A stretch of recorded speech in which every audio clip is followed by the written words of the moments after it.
August 5ನೇ ತಾರೀಕು ಸಾರಿಗೆ ನೌಕರರು ಮುಷ್ಕರಕ್ಕೆ ಕರೆ ನೀಡಿದ್ದಾರೆ. ಸಾರಿಗೆ ಕಾರ್ಮಿಕ ಸಂಘಟನೆಗಳಿಂದ ಈ ಮುಷ್ಕರಕ್ಕೆ ಕರೆಯನ್ನ ನೀಡಲಾಗಿದೆ.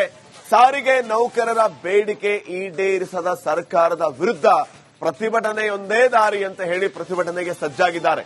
ಹಲವು ಬಾರಿ ಬೇಡಿಕೆಯನ್ನ ಇಟ್ಟರೂ ಕೂಡ ಸರ್ಕಾರ, ಮುಖ್ಯಮಂತ್ರಿಗಳು ಸ್ಪಂದಿಸಿಲ್ಲ.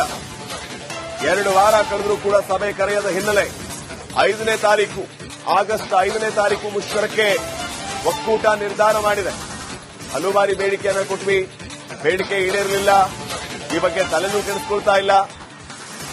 ಸಿಎಂ ನಮ್ಮ ಬೇಡಿಕೆಗೆ ಸ್ಪಂದಿಸ್ತಾ ಇಲ್ಲ. 2 ವಾರ ಕಳೆದರೂ ಕೂಡ ಸಭೆನೂ ಕರೆದಿಲ್ಲ.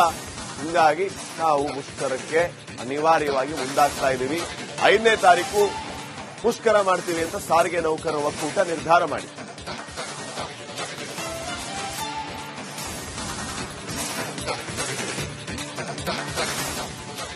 ಆಗಸ್ಟ್ 5ರಂದು ಸಾರಿಗೆ ಬಂದ್ಗೆ ಕರೆ ನೀಡಿರೋದು ಯಾಕೆ? ಸಾರಿಗೆ ನೌಕರರ ಬೇಡಿಕೆಗಳು ಏನು? ಈ ವರದಿ ನೋಡಿ, ನಿಮ್ಗೆ ಗೊತ್ತಾಗುತ್ತೆ. ರಾಜ್ಯ ಸರ್ಕಾರಕ್ಕೆ ಮತ್ತೊಂದು ಶಾಕ್. ಆಗಸ್ಟ್ 5ರಂದು ಸಾರಿಗೆ ಮುಷ್ಕರಕ್ಕೆ ಕರೆ. ರಾಜ್ಯ ಸರ್ಕಾರಕ್ಕೆ ಮತ್ತೊಂದು ಶಾಕ್ ಕಾದಿದೆ. ಅದೇನು ಅಂದ್ರೆ, ವೇತನ ಹೆಚ್ಚಳ ಸೇರಿ ವಿವಿಧ ಬೇಡಿಕೆಗಳ ಈಡೇರಿಕೆಗೆ ಒತ್ತಾಯಿಸಿ ಆಗಸ್ಟ್ 5ರಂದು ಸಾರಿಗೆ ಮುಷ್ಕರಕ್ಕೆ ಕರೆ ನೀಡಲಾಗಿದೆ.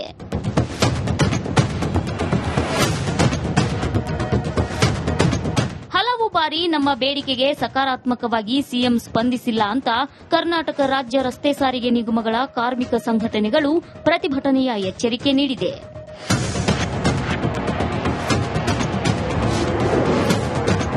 ಸಾರಿಗೆ ನೌಕರರ ಬೇಡಿಕೆಗಳೇನು? 38 ತಿಂಗಳ ವೇತನ ಬಾಕಿ ಹಣ ನೀಡಬೇಕು. ಸರ್ಕಾರಿ ನೌಕರರಂತೆ ಸರಿಸಮಾನ ವೇತನ ಕೊಡಬೇಕು. ಖಾಸಗೀಕರಣ, ಭ್ರಷ್ಟಾಚಾರ, ಕಿರುಕುಳ ನಿಲ್ಲಬೇಕು. ನಗದು ರಹಿತ ವೈದ್ಯಕೀಯ ಸೌಲಭ್ಯ, ಹಕ್ಕಿನ ರಜೆ ಒದಗಿಸಬೇಕು. 1/1/2024ರಿಂದ ವೇತನ ಜಾರಿಗೊಳಿಸೋದು. ಬಸ್ಗಳ ನಿರ್ವಹಣೆ ಖಾಸಗಿಯವರಿಗೆ ನೀಡಬಾರದು. ವಿದ್ಯುತ್ ಬಸ್ಗಳಲ್ಲಿ ಸಂಸ್ಥೆಯ ಚಾಲಕರನ್ನ ನಿಯೋಜನೆ ಮಾಡಬೇಕು.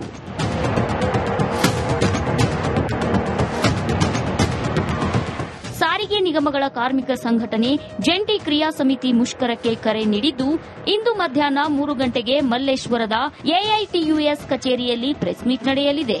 ಪತ್ರಿಕಾಗೋಷ್ಠಿ ಬಳಿಕ ಮುಂದಿನ ಹೋರಾಟದ ಬಗ್ಗೆ ಪ್ಲಾನ್ ಮಾಡಲಿದ್ದಾರೆ. Bureau report, republic Kannada. ಈ ರೀತಿ ಸಾರಿಗೆ ನೌಕರರು ತಮ್ಮ ಹಲವು ಬೇಡಿಕೆಗಳನ್ನ ಮುಂದಿಟ್ಟಿದ್ದಾರೆ, ಮುಷ್ಕರಕ್ಕೆ ಕರೆ ನೀಡಿದ್ದಾರೆ. ಆಗಸ್ಟ್ 5ನೇ ತಾರೀಕು ಯಾರಾದ್ರೂ ಬಸ್ ಮೇಲೆ ಅವಲಂಬಿತ ಆಗಿ ಎಲ್ಲಾದ್ರೂ ಹೋಗಬೇಕು ಅಂತ ಪ್ಲಾನ್ ಮಾಡ್ಕೊಂಡಿದ್ರೆ ಕೂಡಲೇ ಆ ಪ್ಲಾನ್ ಅನ್ನ ಚೇಂಜ್ ಮಾಡ್ಕೊಳ್ಳಿ. ಕಾರಣ, ಸಾರಿಗೆ ಸೇವೆಯಲ್ಲಿ ವ್ಯತ್ಯಯ 100ಕ್ಕೆ 100ರಷ್ಟು ಉಂಟಾಗುತ್ತೆ. ಸಾರಿಗೆ ನೌಕರರು ಈಗಾಗಲೇ ಹೇಳಿ ಆಗಿದೆ, ನಾವು ಮುಖ್ಯಮಂತ್ರಿಗಳಿಗೆ ಹಲವು ಬಾರಿ ಬೇಡಿಕೆಯನ್ನ ಇಟ್ವಿ, ಆದರೆ ಮುಖ್ಯಮಂತ್ರಿಗಳು ನಮ್ಮ ಬೇಡಿಕೆಗೆ ಸ್ಪಂದಿಸೋದಿರಲಿ, ಸಭೆಯನ್ನೂ ಕೂಡ ಕರೆದಿಲ್ಲ ಅಂತ ಸಾರಿಗೆ ನೌಕರರು ಆಕ್ರೋಶವನ್ನ ವ್ಯಕ್ತಪಡಿಸ್ತಾ ಇದ್ದಾರೆ. ಹೀಗಾಗಿ ಈಗ ನಮಗೆ ಉಳಿದಿರೋ ದಾರಿ ಒಂದೇ, ಅದು ಪ್ರತಿಭಟನೆ. ಆಗಸ್ಟ್ 5ನೇ ತಾರೀಕು ಪ್ರತಿಭಟನೆಯನ್ನ ಮಾಡ್ತೀವಿ ಅಂತ ಹೇಳಿ ಸಾರಿಗೆ ಒಕ್ಕೂಟ ಈಗ ಮುಷ್ಕರಕ್ಕೆ ಮುಂದಾಗಿದೆ. ಇನ್ನಷ್ಟು ಅಪ್ಡೇಟ್ ಅನ್ನ ಕೊಡೋದಕ್ಕೆ ನಮ್ಮ ಪ್ರತಿನಿಧಿ ವೀರೇಶ್ ಈಗ ನೇರ ಸಂಪರ್ಕದಲ್ಲಿ ಜಾಯ್ನ್ ಆಗಿದ್ದಾರೆ. ವೀರೇಶ್, ಮುಖ್ಯವಾಗಿ ಏನೆಲ್ಲ ಬೇಡಿಕೆಗಳಿದೆ ಸಾರಿಗೆ ನೌಕರರದ್ದು? ಯಾಕೆ ಸರ್ಕಾರ ಇವರ ಬೇಡಿಕೆಯನ್ನ ಈಡೇರಿಸುವುದಕ್ಕೆ ಮುಂದಾಗ್ತಾ ಇಲ್ಲ, ಅಥವಾ ಏನ್ ಬೇಡಿಕೆ ಇದೆ ಅಂತ ಕೇಳುವ ಸೌಜನ್ಯವನ್ನು ತೋರಿಸ್ತಾ ಇಲ್ಲ?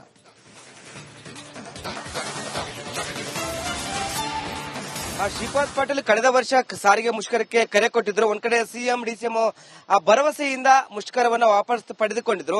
ಅದಾದ್ಮೇಲೆ 3-4 ಸಭೆ ಆಗಿದೆ. ಕಳೆದ ವಾರ ಏನು ಸಿಎಂ ನೇತೃತ್ವದಲ್ಲಿ ಸಭೆ ಆಯಿತು. ಸಭೆಯಲ್ಲಿ ಮುಂದಿನ ವಾರ ನಿಮ್ಮ ಭರವಸೆಯನ್ನ ಈಡೇರಿಸ್ತೇವೆ, ಸಭೆ ಮಾಡ್ತೀವಿ ಅಂತ ಕಡೆ ಸಿಎಂ ಅವರು ಮಾತು ಕೊಟ್ಟಿದ್ರು. ಆದ್ರೆ ಆ ಮಾತನ್ನ ಸಿಎಂ ಅವರು ಉಳಿಸಿಕೊಂಡಿಲ್ಲ, ಸಭೆ ಕರೆದಿಲ್ಲ. ಇದು 2ನೇ ವಾರ, 12-13 ದಿನ ಆಯಿತು, ಇನ್ನೂ ಸಭೆ ಕರೆದಿಲ್ಲ. ನಮ್ಮ ತಾಳ್ಮೆಯನ್ನ ಪರೀಕ್ಷೆ ಮಾಡ್ತಿದ್ದಾರೆ ಎಂಬುದೊಂದು ಕಡೆ ಸಾರಿಗೆ ನೌಕರರ ಆಕ್ರೋಶವಾಗಿದೆ. ಹೀಗಾಗಿ ಆಗಸ್ಟ್ 5ರಂದು ಮುಷ್ಕರಕ್ಕೆ ಕರೆ ಕೊಟ್ಟಿದ್ದಾರೆ. ಇವರು ಪ್ರಮುಖ ಬೇಡಿಕೆ ಸದ್ಯಕ್ಕೆ 2: ಒಂದ್ ಕಡೆ ವೇತನ ಪರಿಷ್ಕರಣೆ ಆಗಬೇಕು, ಮತ್ತೊಂದು ಕಡೆ ಹಿಂಬಾಕಿ 38 ತಿಂಗಳ ಹಿಂಬಾಕಿ ನೀಡಬೇಕಂತ ನಮ್ಮ ಕಡೆ ಒತ್ತಾಯ ಸಹ ಮಾಡ್ತಿದ್ದಾರೆ. ಈ ಹಿಂದೆ ಸಾರಿಗೆ ಸಚಿವರಾಯ್ತು, ಸಿಎಂಗಾಯ್ತು, ಡಿಸಿಎಂಗಾಯ್ತು ತುಂಬಾ ಬಾರಿ ಮನವಿ ಮಾಡಿದ್ದಾರೆ. ಒಂದ್ ಕಡೆ 2 ಬಾರಿ ಮುಷ್ಕರಕ್ಕೆ ಕರೆ ಕೊಟ್ಟಿದ್ದಾರೆ, ವಾಪಸ್ ತೆಗೆದುಕೊಂಡಿದ್ದಾರೆ. ಈ ಬಾರಿ ಆಗಸ್ಟ್ 5ಕ್ಕೆ ಮುಷ್ಕರ ಮಾಡೇ ಮಾಡ್ತು ಅಂತ ಒಂದ್ ಕಡೆ ನಿನ್ನೆ ಸಿಎಂ ಅವರಿಗೆ ಮುಷ್ಕರದ ನೋಟಿಸ್ ನೀಡಿದ್ದಾರೆ. ಯಾಕಂದ್ರೆ ಕಾನೂನು ಪ್ರಕಾರ 21 ದಿನದ ಮುಂಚೆ ನಾವು ಮುಷ್ಕರಕ್ಕೆ ನೋಟಿಸ್ ನೀಡಬೇಕಾಗುತ್ತೆ. ಆಗುತ್ತೆ. ಹೀಗಾಗಿ ಮೇಲ್ ಮುಖಾಂತರ ನೋಟಿಸ್ ನೀಡಿದ್ದಾರೆ. ಹೀಗಾಗಿ ಇಲ್ಲೊಂದ್ ಕಡೆ ಸಾರಿಗೆ ಬಂದ್ ಆಗೇ ಆಗುತ್ತೆ. 4 ನಿಗಮಗಳ ಸಾರಿಗೆ ಬಂದ್ ಆಗುತ್ತೆ. ಹೀಗಾಗಿ ಇಲ್ಲೊಂದ್ ಕಡೆ ಈ ಒಂದು ಸಾರಿಗೆ ಮುಷ್ಕರ ಒಂದ್ ಕಡೆ ಎಫೆಕ್ಟ್ ಆಗ್ಬಹುದು. ಕೂಡಲೇ ಸಿಎಂ ಅವರು ಎಚ್ಚೆತ್ತುಕೊಳ್ತಾರಾ ಇಲ್ವಾ ಎಂಬುದು ಮುಂದಿನ ದಿನಗಳಲ್ಲಿ ಕಾದು ನೋಡಬೇಕಾಗುತ್ತೆ. Shripad Patil. Okay, thank you Veeresh ಮಾಹಿತಿಗಾಗಿ. ಆಗಸ್ಟ್ 5ನೇ ತಾರೀಕು ಸಾರಿಗೆ ನೌಕರರು ಮುಷ್ಕರಕ್ಕೆ ಕರೆ ನೀಡಿದ್ದಾರೆ. ಸಾರಿಗೆ ಕಾರ್ಮಿಕ ಸಂಘಟನೆಗಳಿಂದ ಈ ಮುಷ್ಕರಕ್ಕೆ ಕರೆಯನ್ನ ನೀಡಲಾಗಿದೆ. ಸಾರಿಗೆ ನೌಕರರ ಬೇಡಿಕೆ ಈಡೇರಿಸದ ಸರ್ಕಾರದ ವಿರುದ್ಧ ಪ್ರತಿಭಟನೆಯೊಂದೇ ದಾರಿ ಅಂತ ಹೇಳಿ ಪ್ರತಿಭಟನೆಗೆ ಸಜ್ಜಾಗಿದ್ದಾರೆ. ಹಲವು ಬಾರಿ ಬೇಡಿಕೆಯನ್ನ ಇಟ್ಟರೂ ಕೂಡ ಸರ್ಕಾರ, ಮುಖ್ಯಮಂತ್ರಿಗಳು ಸ್ಪಂದಿಸಿಲ್ಲ. 2 ವಾರ ಕಳೆದರೂ ಕೂಡ ಸಭೆ ಕರೆಯದ ಹಿನ್ನೆಲೆ ಆಗಸ್ಟ್ 5ನೇ ತಾರೀಕು ಮುಷ್ಕರಕ್ಕೆ ಒಕ್ಕೂಟ ನಿರ್ಧಾರ ಮಾಡಿದೆ. ಹಲವು ಬಾರಿ ಬೇಡಿಕೆಯನ್ನ ಕೊಟ್ವಿ, ಬೇಡಿಕೆ ಈಡೇರಲಿಲ್ಲ. ಈ ಬಗ್ಗೆ ತಲೆನೂ ಕೆಡಿಸ್ಕೊಳ್ತಾ ಇಲ್ಲ. ಸಿಎಂ ನಮ್ಮ ಬೇಡಿಕೆಗೆ ಸ್ಪಂದಿಸ್ತಾ ಇಲ್ಲ. 2 ವಾರ ಕಳೆದರೂ ಕೂಡ ಸಭೆನೂ ಕರೆದಿಲ್ಲ. ಹೀಗಾಗಿ ನಾವು ಮುಷ್ಕರಕ್ಕೆ ಅನಿವಾರ್ಯವಾಗಿ ಮುಂದಾಗ್ತಾ ಇದ್ದೀವಿ. 5ನೇ ತಾರೀಕು ಮುಷ್ಕರ ಮಾಡ್ತೀವಿ ಅಂತ ಸಾರಿಗೆ ನೌಕರರ ಒಕ್ಕೂಟ ನಿರ್ಧಾರ ಮಾಡಿದೆ.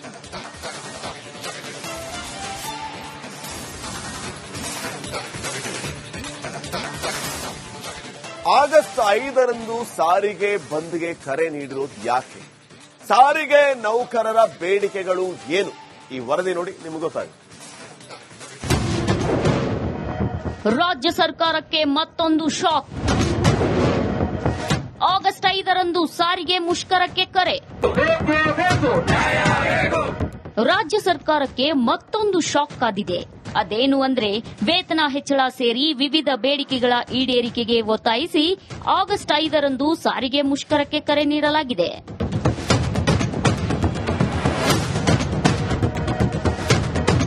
ಹಲವು ಬಾರಿ ನಮ್ಮ ಬೇಡಿಕೆಗೆ ಸಕಾರಾತ್ಮಕವಾಗಿ ಸಿಎಂ ಸ್ಪಂದಿಸಿಲ್ಲ ಅಂತ ಕರ್ನಾಟಕ ರಾಜ್ಯ ರಸ್ತೆ ಸಾರಿಗೆ ನಿಗಮಗಳ ಕಾರ್ಮಿಕ ಸಂಘಟನೆಗಳು ಪ್ರತಿಭಟನೆಯ ಎಚ್ಚರಿಕೆ ನೀಡಿದೆ.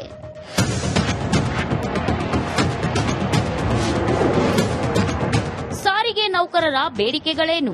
38 ತಿಂಗಳ ವೇತನ ಬಾಕಿ ಹಣ ನೀಡಬೇಕು. ಸರ್ಕಾರಿ ನೌಕರರಂತೆ ಸರಿಸಮಾನ ವೇತನ ಕೊಡಬೇಕು. ಖಾಸಗೀಕರಣ, ಭ್ರಷ್ಟಾಚಾರ, ಕಿರುಕುಳ ನಿಲ್ಲಬೇಕು. ನಗದು ರಹಿತ ವೈದ್ಯಕೀಯ ಸೌಲಭ್ಯ, ಹಕ್ಕಿನ ರಜೆ ಒದಗಿಸಬೇಕು. 1/1/2024ರಿಂದ ವೇತನ ಜಾರಿಗೊಳಿಸೋದು. ಬಸ್ಗಳ ನಿರ್ವಹಣೆ ಖಾಸಗಿಯವರಿಗೆ ನೀಡಬಾರದು. ವಿದ್ಯುತ್ ಬಸ್ಗಳಲ್ಲಿ ಸಂಸ್ಥೆಯ ಚಾಲಕರನ್ನ ನಿಯೋಜನೆ ಮಾಡಬೇಕು.